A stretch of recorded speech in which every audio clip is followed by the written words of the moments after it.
Ya, biasa tidak semua orang bisa menghabiskan masa tua mereka dengan bersantai.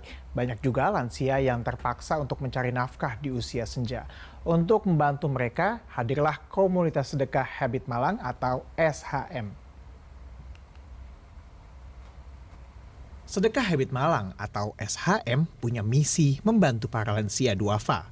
Sang founder Mutiara Prizadinanti mendirikan gerakan atau komunitas sedekah Habit Malang setelah ia melihat seorang yang bekerja mencari nafkah di usia senja.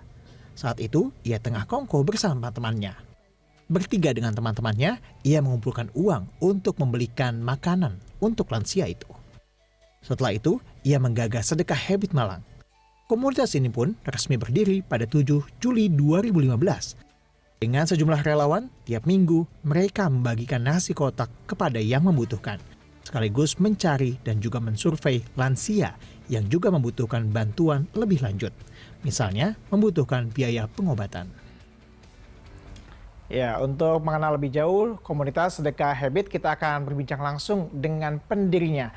Sudah ada Mutiara Prizadinanti yang hadir bersama kita pagi ini. Selamat pagi, Kak Muti, apa kabar? Baik, Mas Reza, selamat pagi. Selamat pagi, Kak Muti. Tadi kita sudah melihatnya ada paket berita mengenai komunitas sedekah ini. Nah, tadi kan sudah diceritakan sebenarnya secara garis besar, tapi aku pengen mendengar lebih jelas dong, kenapa kemudian yang mengilhami Kak Muti dan teman-teman ini mendirikan komunitas sedekah yang fokusnya kan ke lansia artinya ya? Ya, benar.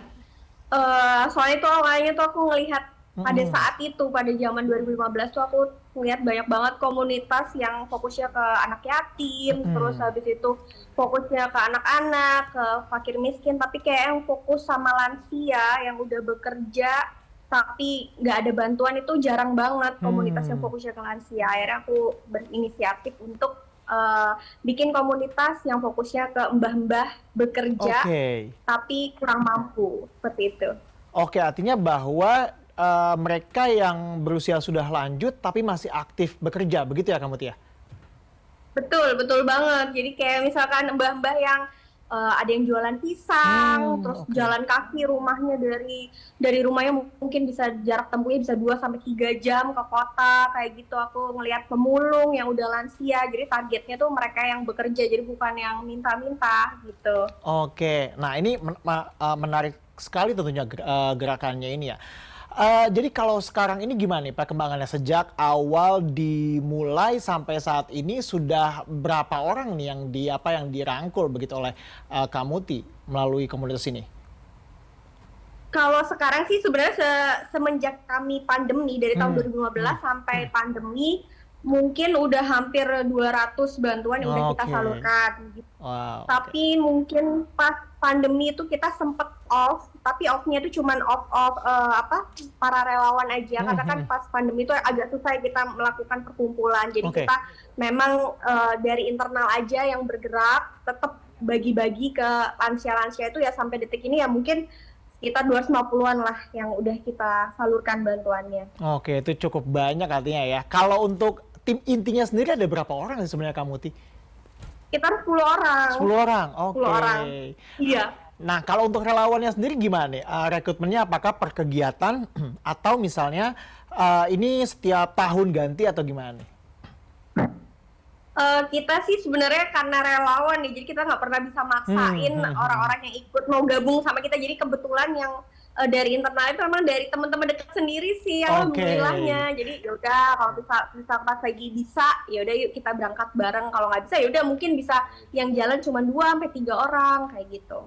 Oke, Kak Muti, ini cakupannya gimana nih? Hanya di Malang saja atau sudah misalnya ke beberapa kota gitu? Kita sebenarnya ada cabangnya di Surabaya, Oke. tapi memang yang aktifnya sih cuma di Malang sih kita. Yang Gitu. aktifnya di Malang. Nah, kalau misalnya untuk menentukan targetnya nih, misalnya kayak kita kan nggak bisa ya ngasal ngasih ke orang misalnya kayak lansia yang berjualan di mana Iya atau di betul. mana gitu. Kita kan harus melihat background check-nya, latar belakangnya. Itu gimana sih Kak prosesnya sampai kemudian oke dinilai orang ini layak menerima bantuan nih? Jadi awalnya tuh yang biasa kita lakukan kegiatan umumnya kita biasanya bagi-bagi nasi kotak tiap hari Oke. Sabtu atau Minggu.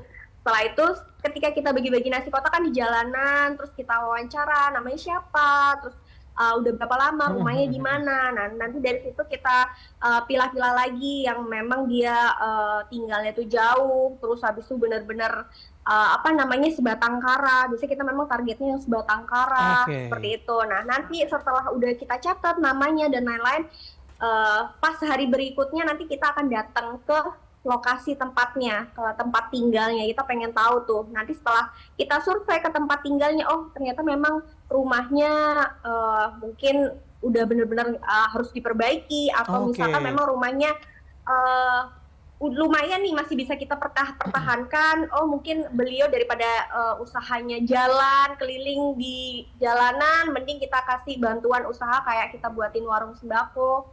Atau misalkan memang beliau memang udah bener-bener aduh susah nih nggak bisa melakukan pekerjaan apapun, kayak udah sepuh banget, kita ngelakuin bantuan rutin yang memang kita akadnya bantuan rutin ini kita kasih dana tiap bulan sampai beliau meninggal.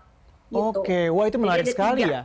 Artinya bahwa dari upaya aktivitas mingguan membagikan nasi kotak, kemudian dilihat targetnya, kemudian kalau misalnya ada yang beberapa target yang diarah begitu ya, kemudian dilihat backgroundnya dan kemudian baru ditentukan nih aksi apa. Jadi benar-benar spesifik ya. Sejauh ini sudah apa saja nih yang dilakukan? Maksudku udah bantuan apa saja sih yang sejauh ini sudah dieksekusi, dan juga kalau untuk bantuannya ini sendiri dari mana nih datangnya? Dari pribadi kah atau juga misalnya dari para relawan juga? Jadi kalau bantuan yang udah kita lakukan yang tentunya yaitu bedah rumah. Bedah rumah beberapa rumah.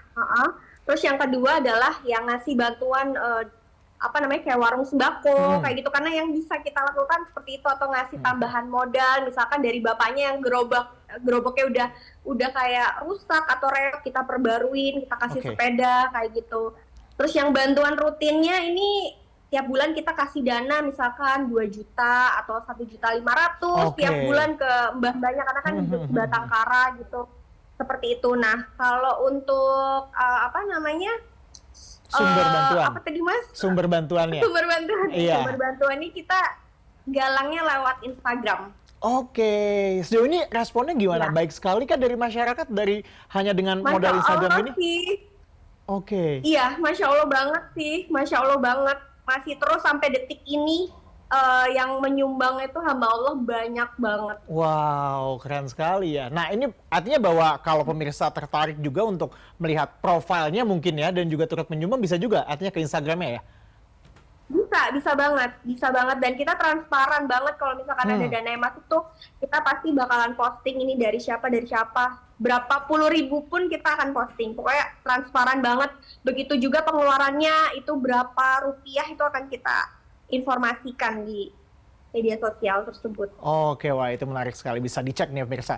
Nah, selanjutnya di bulan Ramadan ini adakah kemudian aktivitas-aktivitas khusus yang dilakukan? Kan pandemi nih 2 tahun belakangan nih, tentunya kan ada on off dan juga aktivitas juga terbatas. Nah kalau sekarang di masa Ramadan ini tentunya setelah dibuka nih, ada nggak kegiatan khusus yang dilakukan?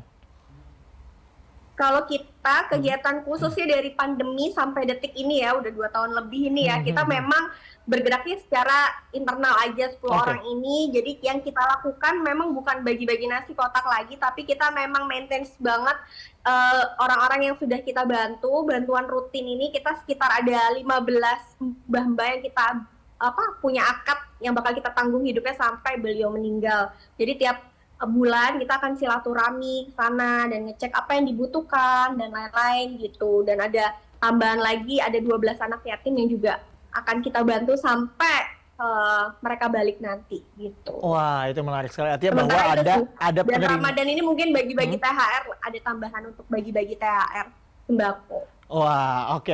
Artinya bahwa ada yang sudah menerima secara tetap ya setiap bulan. Tadi ada 15 dan juga 12 dari anak yatim. Kak, bisa diceritakan Kak, ada nggak sih cerita yang paling berkesan gitu ketika kamu ke lapangan, kemudian melihat kondisi ternyata banyak juga ya lansia yang harus bekerja ya, bukan pilihan mau atau tidak mau, tapi mereka harus bekerja untuk terus bertahan hidup. Yang paling berkesan buat kamu, Ti? Salah satunya sih di daerah Tumpang itu beliau jualan balon Mm-mm. sendirian hidupnya, dan itu beliau tinggal di suatu tempat yang sebenarnya itu bukan rumahnya ya, cuman nggak tahu rumah yang nggak kepake gitu, dan beliau menderita kanker di matanya gitu. Jadi kayak bener-bener kanker udah parah banget, anaknya nggak tahu kemana, jadi bener-bener sebatang kara, dan beliau cuman tiap hari tuh bersihin matanya sendiri dengan ya udah pakaian bekas gitu. Akhirnya kita Oke. eksekusi, kita bawa ke rumah sakit, pokoknya kita usahain apa pengobatannya pada saat itu. Dan masya Allah pada saat itu kita galang dana cuma dalam waktu 3 hari itu terkumpul 200 juta. Itu Wow, benar-benar wow, masya Masya Allah Allah rezekinya banget Mbak ya. ini, masya Allah banget gitu. Dan sampai akhirnya ya udah kita itu sekitar mungkin 2 bulan atau 3 bulan ya, dan Hmm, sampai hmm, akhirnya hmm. beliau meninggal gitu. Oke, wah, oke, oke. Oke nih, yang terakhir gimana nih? Pesan Ramadan dari Kamuti sendiri nih, dari gerakan komunitas bersedekah ini apa nih yang ingin disampaikan kepada anak muda? Tentunya ini merupakan inisiatif yang sangat bagus sekali ya, yang digerakkan oleh Kamuti sebagai anak muda dan teman-temannya. Apa nih yang kira-kira menurut Kamuti menjadi pesan Ramadan di tahun ini? Apa ya, yang pertama adalah karena nama yang aku bentuk ini adalah namanya sedekah habit Hmm, kan. Jadi aku kepengen anak-anak muda atau siapapun lah, kalau mau melakukan sedekah itu harus jadikan habit atau kebiasaan. Jadi bukan cuma setahun sekali tiap lebaran, misalkan nominalnya besar tapi cuma sekali. Mending tiap hari meskipun kecil. hmm, Jadi hmm, hmm. aku pengen membentuk sedekah itu menjadi sebuah habit. Dan yang kedua adalah karena fokusnya ke lansia, aku kepengen banget nih buat teman-teman untuk lebih lagi menyayangi orang tuanya, memperlakukan orang tuanya itu seperti kalian pengen diperlakukan waktu tua nanti Hmm, gitu. hmm, hmm, hmm. Kayak Wah, gitu. oke. Kamuti, terima kasih banyak atas perbincangan singkat kita pagi ini. Sukses selalu, lancar terus apa yang Terima dilakukan, kasih. kebermanfaatannya selalu hidup dan juga selalu sehat ya Kamuti dan teman-teman ya. Terima kasih banyak. Selamat pagi Amin, Kamuti. makasih Kak Tezar.